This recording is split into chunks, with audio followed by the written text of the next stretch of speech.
नमः संस्कृताय दोस्तों, यूट्यूब से मैं साधना आप सबका स्वागत और अभिनंदन करती हूँ। कैसे हैं दोस्तों आप लोग? आशा करती हूँ कि स्वस्थ व्यस्त मस्त ही होंगे। अपना और अपने परिवार का ख्याल रख रहे होंगे। परिवार का ख्याल रखना भी ज़रूरी है दोस्तों। आइए हम लोग आज फिर से महाकवि भारी द्वारा रचित किरातार्जुनीयम के प्रथम सर्ग के 37 और 38 नंबर श्लोक लेके हाजिर हुए हैं। कल के वीडियो में हम लोगों ने 35 और 36 नंबर श्लोक का अध्ययन किया था, तो आज हम लोग 37 नंबर और 38 नंबर श्लोक का अध्ययन करेंगे। किरातार्जुनीयम जो सभी प्रतियोगी परीक्षाओं में पूछा ही जाता है दोस्तों। अभी झारखंड की होने वाली जो पीजीटी प्रवक्ता की परीक्षा है उसमें किरातार्जुनीयम के प्रथम सर्ग का जो है सिलेबस में दिया गया है और यूपीटीजीटी के लिए तो अति महत्वपूर्ण है ही। तो इन सभी परीक्षाओं को ध्यान में रखते हुए आइए हम लोग अपने पाठ की शुरुआत करते हैं। उसके पहले आज का एक मोटिवेशन कोड है दोस्तों।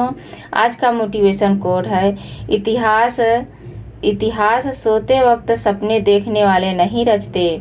इतिहास सोते वक्त सपने देखने वाले नहीं रचते, बल्कि दिन में जागते हुए लोग जो सपने देखते हैं वे इतिहास रचते हैं। जी हाँ दोस्तों, जागते हुए अपने चित्त मन को दृढ़ संकल्प बनाकर अपने लक्ष्य को पाने की जिसमें मजबूती रहती है, जिसमें ललक रहती है, उत्साहित जो होता है वही इतिहास रचता है। एक दिन में कुछ नहीं होता, लेकिन एक दिन ज़रूर होता है। तो अपने लक्ष्य को पाने के लिए, अपनी मंजिल को पाने के लिए दृढ़ संकल्प हो जाइए दोस्तों, तैयार हो जाइए और इतिहास रचने के लिए जो है दिन में जागते हुए सपने देखिए और अपने इतिहास को रचिए। इसी मोटिवेशन कोड के साथ दोस्तों आइए आज का पाठ शुरू करते हैं। आज हम लोग सबसे पहले हम लोग 35 और 36 नंबर श्लोक का वाचन करेंगे। तो ये है हमारा 35 नंबर श्लोक दोस्तों, जो है विजित्य यः प्राज्यम यदच्छ उत्तरान् कुरुन कूप्यम वसुवास उपम सवल्कवंशासितवाधुना हरन् करोति मन्यून कथम धनंजय। उसके बाद ये 36 नंबर श्लोक है दोस्तों। 36 नंबर श्लोक का वाचन करेंगे। वनांत संया कठिनी कृताकृति कचाचितौ विश्वगिवा गजौ गजौ कथम त्वमेतौ धृति संयमौ यमौ विलोक्यनुत्सहसेन वादितुं तो इन श्लोकों में जो द्रौपदी हैं वो दोनों जो 35 नंबर श्लोक है उसमें जो है अर्जुन के जो है कह रही थी अर्जुन के बारे में कि जो अर्जुन पहले कुरु प्रदेश से जो है धन और आभूषण रत्न आदि जीत कर लाते थे, वही अर्जुन अब क्या कर रहे हैं कि वन में रहते हुए जो है छाल के वलकल के वस्त्र आपके लिए ला रहे हैं। और इस 36 नंबर श्लोक में कह रहे हैं कि जो दोनों भाई, जो नकुल और सहदेव दोनों जो भाई हैं, उनकी दुर्दशा को देखकर हे महाराजा युधिष्ठिर, आप क्रोधित क्यों नहीं हो रहे हैं? वे जो है पैदल चलते थे और कठिन भूमि पर जो है सो रहे हैं। सोने से उनकी जो कोमल कोमल शरीर है वो जो है हाथी के समान कठोर हो गई है। इन्हीं सब बातों को बताती हुई द्रौपदी इस 36 नंबर श्लोक में कर रही है। उसके बाद दोस्तों आइए हम लोग अपने पाठ की शुरुआत करते हैं। जहां से आज हम लोगों को शुरुआत करना है, पढ़ना है, वो है 37 नंबर श्लोक। तो 37 और 38 नंबर श्लोक का पहले वाचन कर लेंगे, फिर उसके बाद उसके अर्थ को समझेंगे। ये है 37 नंबर श्लोक दोस्तों। आइए 37 नंबर श्लोक का वाचन कर लेते हैं। इमामहं वेद न तावकीधियं विचित्र रूपः खलु चित्तवृत्तय विचिन्तयन्त्या भवदा पदं परां रुजन्ति चेतः प्रसभं समाधय। उसके बाद है 38 नंबर श्लोक। पुराधिरूढः शयनं महाधनं विबोध्य सेयः स्तुतिगीतमङ्गलैः अदभ्रदर्भां धियस्य सस्थलिं जहासिनीन्द्रां शिवै शिवारुतै। ये है हमारा जो है श्लोक दोस्तों, ये 37 नंबर श्लोक है। इमामहं वेद न तावकीं धियं विचित्र रूपा खलु चित्रवित्तया विचिन्तयन्त्या भवदा पदम पराम रुजन्ति चेता प्रसभम समाधया। तो इसको हम लोग अन्वय के आधार पे शब्दार्थ को देखते हुए इसका अध्ययन करते हैं। सबसे पहले है कि अहम इमाम। अहम इमाम का अर्थ होगा कि अहम मैं, इस समय क्या है, मैं इस समय तावकी मतलब तुम्हारी ही। किसके लिए तावकी शब्द किसके लिए है? युधिष्ठिर के लिए। जो है इमाम, इमाम अहम, इस समय तावकी मतलब तुम्हारे, धिया मतलब बुद्धि को। द्रौपदी कह रही है कि ये महाराजा युधिष्ठिर सॉरी दोस्तों, आइए हम लोग इसके जो है सबसे पहले इमाम अहम वेद न तावकी धियम विचित्र रूपा खलु चित्तवित्तया विचिन्तयन्त्या भवदा पदम पराम रुजन्ति चेता प्रसभम समाधया। तो इसके सबसे पहले प्रसंग को देखेंगे। इस प्रस्तुत श्लोक में जो द्रौपदी हैं वो कह रही हैं कि ये महाराजा युधिष्ठिर, हम आपके जो ये विचित्र रूप का आपका जो चित्त है इसे मैं समझ नहीं पा रही हूँ, क्योंकि शास्त्रों में चित्त वृत्तियों को अनेक रूप दिया गया है, बताया गया है। यद्यपि योग और वेदांत के अंतर्गत चित्त की कुछ विशिष्ट प्रवृत्तियाँ होती हैं, कुछ विशिष्ट प्रवृत्तियों का उल्लेख किया गया है, लेकिन क्या है कि परंतु समान सांसारिक व्यवहार में ऐसे लोगों की चित्त वृत्तियों की वैध रूपता भी अनेक प्रकार की बताई गई है। जो संक्षेप में उनका आशय व्यक्त करती हुई द्रौपदी कह रही हैं कि उनका मानना है कि योगी हो या सांसारिक, सबको अनुकूलता में कुछ और प्रतिकूलता में दुख का अनुभव होता है।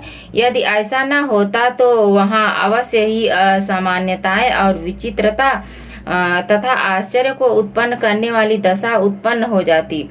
और इसीलिए वो भीम की दुर्दशा का और अर्जुन के दुर्दशा का, नकुल के सहदेव की दुर्दशा का प्रताड़ना देते हुए, ताना मारते हुए धैर्य और संयम का न टूटना, ऐसी असामान्य चित्तवृत्ति वाली युधिष्ठिर को देखकर आश्चर्य में पड़ी हुई है। और द्रौपदी युधिष्ठिर के ही समक्ष उनके बुद्धि व चित्र पर कटाक्ष करती हुई कहती हैं, कटाक्ष करती हुई द्रौपदी जो है वो कह रही हैं कि हे महाराजा युधिष्ठिर, क्या है कि इमाम अहम वेद न तावकीम। इमाम अहम तो अन्वय और शब्दार्थ के आधार पर हम लोग देखेंगे। तो कह रही हैं कि इमाम अहम, ये देखिए यहाँ पे है इमाम अहम, एक मिनट, यहाँ है इमाम अहम, यानी जो इमाम मतलब इस समय, अहम मतलब मैं, इस समय अहम मैं जो है तावकी मतलब आपकी बुद्धि को, तावकी मन तुम्हारे ही धियम मतलब बुद्धि के, इस समय आपके बुद्धि को न वेदम नहीं जानती, इस समय मैं आपकी बुद्धि को नहीं जानती। इमाम वेदम, इस समय मैं वेदम मतलब जानती हूँ, न मतलब नहीं, तावकी मतलब तुम्हारे धिया मतलब बुद्धि को, इस समय तुम्हारे बुद्धि को नहीं जानती हूँ। क्यों? क्योंकि यह चित्त वित्तय, ये चित्त वित्तय है, यहाँ पे है ना चित्त वित्तय। तो चित्त वित्तय का अर्थ होगा कि मनोवृत्ति, यानी चित्त विभिन्न परिस्थितियाँ। क्योंकि क्या है, ये जो चित्त वृत्तियाँ होती हैं विभिन्न प्रकार की होती हैं। विचित्र रूपाः, विचित्र रूपाः का विचित्र प्रकार का जो रूप होता है। खलु मतलब निश्चित, खलु मतलब निश्चित। पराम शब्द का क्या अर्थ होगा कि महान, यानी महत्ती। महान लोगों की ये जो चित्त वृत्तियाँ होती हैं वो भिन्न प्रकार की होती हैं, अनेकों प्रकार की होती हैं। क्या चित्त वृत्तियाँ? निश्चित ही महान लोगों की जो चित्त वृत्तियाँ होती हैं अनेक प्रकार की होती हैं। और क्या कहा है कि भवदा पदम, भवदा पदम का शब्द का क्या अर्थ होगा दोस्तों? भवदा पदम, भवदा पदम आपकी विपत्ति, आपकी जो विपत्ति है वो विचिंतयन्त्या है, यानी सोचते रहने वाली, सोचते रहने वाली। माम मतलब मेरे मन को, माम चेता यानी मेरे चित्त को। जो आपकी विपत्ति है, आप पता नहीं क्या सोचते रहते हो, आपकी जो विपत्ति है वो क्या है कि मुझे मेरे मन को, जो मैं सोचती रहती हूँ, मेरे मन को आधया मतलब पीड़ा पहुंचाती है, मानसिक पीड़ा पहुंचाती है। प्रसवम, प्रसवम शब्द का क्या अर्थ होगा दोस्तों? बलपूर्वक क्या करती है? पीड़ा पहुंचाती है। कैसे? बलपूर्वक रुजंती, बलपूर्वक भंजत यानी भेद देती है, तोड़ देती है। जो ये आपकी चित्तवृत्ति है, जो आप सोचते रहते हैं, ये मेरे समझ में नहीं आता है। अर्थात द्रौपदी का कहने का तात्पर्य है, वो कह रही है द्रौपदी की, हे महाराजा युधिष्ठिर, तुम्हारी इस बुद्धि को तो मैं नहीं जानती, क्योंकि लोगों की मनोवृत्तियां विचित्र रूपों वाली होती हैं, बिना सोचे समझे वाली होती हैं। इस संसार में अनेक विचित्र रूप वाली जो बुद्धि होती हैं वह अनेक प्रकार की होती हैं, किंतु तुम्हारी महान विपत्तियों को सोचते हुए मेरी मनोव्यथाएं मेरे चित्त को बलपूर्वक विक्षित कर रही हैं, छेद कर रही हैं, तोड़ रही हैं। तो इस जो है इसमें यहाँ पे जो है तावकी, तावकी शब्द जो है युष्मद शब्द से के द्वारा बना है। तावकी, ये तावकी शब्द है दोस्तों, तावकी शब्द युष्मद शब्द के द्वारा बना है। उसके बाद है कि ये देखिए यहाँ पे अहम मतलब मैं, द्रौपदी के लिए अहम शब्द किसके लिए आया? द्रौपदी के लिए। इमाम से इस समय तावकी मतलब तुम्हारे यानी युधिष्ठिर के, धिया मतलब बुद्धि को, न वेदी मतलब नहीं जानती हूँ, और क्या है कि चित्रवृत्तियाँ, इस समय जो चित्रवृत्तियाँ हैं, अंतःकरण जो मन है वो क्या हो गया? विचित्र रूप वाला हो गया। क्या? विचित्र, अनेक रूपों वाला। खलु मतलब निश्चय हो गई है। क्या? निश्चय हो गई है। यहाँ पे भवदा पदम आपकी विपत्ति, आप भव मतलब आपकी विपत्ति, म मतलब मेरे, द्रौपदी के लिए है, मेरे चित्त को आधया मन मनोव्यथा के मानसिक पीड़ा को प्रशमन बलपूर्वक विच्छिन्न कर रही है। क्या कर रही है? विच्छिन्न कर रही है। यहाँ पे कह मैं द्रौपदी इस आपकी चित्तवृत्ति को नहीं समझ पा रही हूँ, कुछ नहीं समझ पा रही हूँ दोस्तों कि मैं आपके चित्तवृत्ति को नहीं समझ पा रही है। महाराज युधिष्ठिर, मैं आपके इस प्रकार की बुद्धि को समझ नहीं पा रही हूँ। निश्चय ही आप लोगों के चित्तवृत्तियाँ जो होती हैं, आप जैसे लोग, महान लोगों की जो चित्तवृत्तियाँ अनेक प्रकार की होती हैं, और आपकी महती विपत्ति का चिंतन करते हुए मेरे मन की जो व्यथाएं हैं वो मुझे मानसिक पीड़ा पहुंचा रही हैं दोस्तों। उसके बाद यहाँ पे व्याकरणात्मक टिप्पणी देखिए। चित्तस्य वृत्तयः, चित्तवृत्तियों में षष्ठी तत्पुरुष समास है। विचित्र रूपम यासाम ताः, विचित्र रूपा में बहुव्रीहि समास है। भवता आपदम इति भवता पदम ताम, भवता पदम में षष्ठी तत्पुरुष समास है। उसके बाद यहाँ पे है कि तावकीम शब्द कैसे बना है? युष्मद शब्द है, अण प्रत्यय और स्त्री प्रत्यय गीप लगा के बना है। विचित्र यंत्या बना है बी उपसर्ग से, चित्त धातु से ऋच प्रत्यय सत्री गीप प्रत्यय लगा के बना है, जो षष्ठी विभक्ति एक वचन का रूप है। रुजंती शब्द कैसे बना है? रुज धातु से लट लकार अन्य पुरुष एक वचन का रूप बना है दोस्तों। और इसमें जो है अलंकार है अंथांतर न्यास। कौन सा अलंकार है? इसमें अलंकार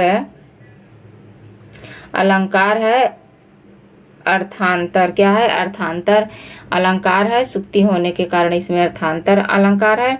उसके बाद ये है 38 नंबर श्लोक। 38 नंबर श्लोक है पुराधिरूढ़ शयनम महाधनम विभूत्य से, यह स्तुति गीत मंगलई है। अदाव्र अधिशय्य स्थलीम जहासी निंद्राम शिवाय शिवारुते। तो इस श्लोक में जो द्रौपदी है वो महाराजा युधिष्ठिर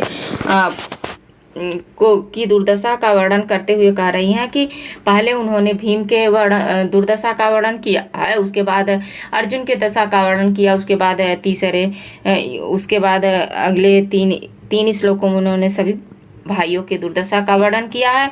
उसके बाद उन्होंने कहा कि जो हम आपके चित्तवृत्ति को नहीं समझ पा रहे हैं, और इस 38 श्लोक में कह रहे उनका जो इस समय जो दशा है उसका वर्णन करते हुए कह रही हैं कि पूरा मतलब पहले, पूरा का अर्थ क्या होगा कि पहले। द्रौपदी कह रही हैं कि पहले जो है सोते हुए। शयनम का अर्थ होगा कि सोते हुए। महाधनम मीन्स बहुमूल्य, जो है बहुमूल्य सैया पे। जब पहले आप सोते थे, कह रहे हैं कि ये सैया आधिरूढ़ा मतलब चढ़ के। पहले आप जो थे कि बहुमूल्य सैया पर सोते थे, विभूतिता मतलब त्यागते थे, या मतलब जो क्या स्तुति गीत मंगलई। पहले आप जब राजा थे तो बहुमूल्य सैया पर सोते थे और स्तुति गीत मंगल के शब्दों के साथ अपने नींद को त्यागते थे। लेकिन अब क्या हो रहा है कि अब इसमें कह रही हैं कि अब जो आप को क्या करें, अदर्भा यानी कुशा के से व्याप्त। अदर्भ मतलब कुशा के से व्याप्त भूमि की सैया पर। स्थली मतलब भूमि की सैया पर मतलब सोते हैं। निंद्रा और जिहास मतलब त्यागते हैं। क्या जिहास का अर्थ होगा? त्यागते हैं। निंद्रा मतलब अपनी निंद्रा को। कैसे? शिवा रुतई यानी सिंगालियों के अमंगल शब्दों के द्वारा अपने जो है नींद को त्यागते हैं। महाराजा युधिष्ठिर, आपकी क्या दुर्दशा हो गई है? कैसे नहीं समझ रहे हैं आप? पहले स्तुति मंगल के द्वारा जो है अपने नींद को त्यागते थे और बहुमूल्य सैया पे सोते थे, लेकिन अब क्या है, कुशा से व्याप्त भूमि के स्थल पर सो रहे हैं और सिंगालियों के अमंगल शब्दों के साथ अपनी नींद को त्याग रहे हैं। तो ये यहाँ पे शब्दार्थ दिया है पूरा, मतलब पहले, और महाधनम मतलब बहुमूल्य, और यहाँ पे अधिरूढ़ा मतलब आरूढ़ा हुए यानी सोते हुए। क्या करते? यह मतलब जो आप यानी महाराजा युधिष्ठिर स्तुति गीत मंगलई यानी प्रशंसा स्तुति गीत मंगल गीत से जो है क्या करते थे आप यहाँ पे विभूत से मतलब जगाए जाते थे। लेकिन वही समय है आप क्या हो रहा है कि अदर्भ दर्भाम यानी बहुत प्रचुर बहुत ही कठोर कुशों से व्याप्त जो स्थल है, जो भूमि है, उस भूमि पे अधिशय्या मतलब सोकर आप सोते हैं। और क्या होता है कि अशिव यानी अशुभ अमंगल श्रृंगारियों के शब्दों के द्वारा आप अपनी निंद्रा को त्याग रहे हैं। यहाँ देखिए कि कह रही हैं द्रौपदी कि पहले आप जो है अपने शासन काल में बहुमूल्य सैया पर सोते थे और स्तुति परक गीतों से मंगलिक शब्दों के द्वारा आप अपनी नींद को त्यागते थे, आप जगाए जाते थे। लेकिन अब क्या हो रहा है, प्रचुर कुशों से व्याप्त भरी हुई अपस्कृति भूमि पर आप शयन करते हैं और सिंगालियों के अशुभ मंगल शब्दों के द्वारा अपनी निंदा को त्यागते हैं। और यहाँ पे व्याकरणात्मक टिप्पणी देखिए दोस्तों, यह है महद धनम मूल्यम यह सशक्त महाधनम में बहुव्रीहि समास है। महाधनम में क्या है? बहुव्रीहि समास है। स्तुतियश्च गीतश्च इति स्तुति गीतया में द्वंद्व समास है। और उसके बाद स्तुति नाम गीतया इति स्तुति गीतया में षष्ठी तत्पुरुष समास है। स्तुति गीतया इति मंगलानि इति स्तुति गीत मंगलानि में कौन सा समास है? तो इसमें है कर्मधारय समास। क्या है? कर्मधारय समास है। अदर्भा दर्भा यस्यास अदर्भ दर्भा ताम अदर्भ दर्भाम में बहुव्रीहि समास है। न शिवानि शिवानि तैः अशिवैः में नए तत्पुरुष समास है। शिवा नाम ऋतानि शिवा ऋतानि तैः ऋतैः में षष्ठी तत्पुरुष समास है दोस्तों। उसके बाद आइए देखते हैं कि अधिरूढ़ शब्द बना कैसे है। तो अधि उपसर्ग से रुह धातु से और रक्त प्रत्यय लगा के बना है। शयनम बना है आसनम अंतांतरणम के लिए सी धातु लिट से बना है शयनम। विबोध्य से बना है वि उपसर्ग से बुध धातु से रिच प्रत्यय लट लकार मध्यम पुरुष एक वचन का रूप है जो भूत अर्थ में होता है। अधिसंय बना है अधि उपसर्ग से सी धातु से अक्तवा के स्थान पर लेप का प्रयोग करके, जो है कि अधि सिंह अस्था साम कर्म सूत्र से अधि उपसर्ग के योग में सिंह धातु के अधिकरण स्थली की कर्म संज्ञा हुई है जिसमें द्वितीय विभक्ति है। किसके कारण? अधि सिंह अस्था साम कर्म के कारण जो है इसमें द्वितीय विभक्ति हुई है। जहासी शब्द कैसे बना है? हा उपसर्ग से हा धातु से लट लकार मध्यम पुरुष एक वचन का रूप है। और इस श्लोक में जो है ये वृत्त्या अनुप्रास अलंकार, यहाँ वृत्त्या अनुप्रास छे का अनुप्रास और विषम अलंकार है। और जो छंद है वो वंशस्थ छंद है, रीति वैदर्भी और गुण प्रसाद है दोस्तों। तो आज बस यहीं तक। वीडियो कैसे लगा आप लोगों को, अच्छा लगे तो लाइक शेयर कमेंट करें, और जो हमारे नए साथी हो वे चैनल को सब्सक्राइब ना किए हो तो सब्सक्राइब करें। दोस्तों, इन्हीं शब्दों के साथ आज अपनी वाणी को यहीं विराम देती हूँ। धन्यवाद दोस्तों। नमः संस्कृताय।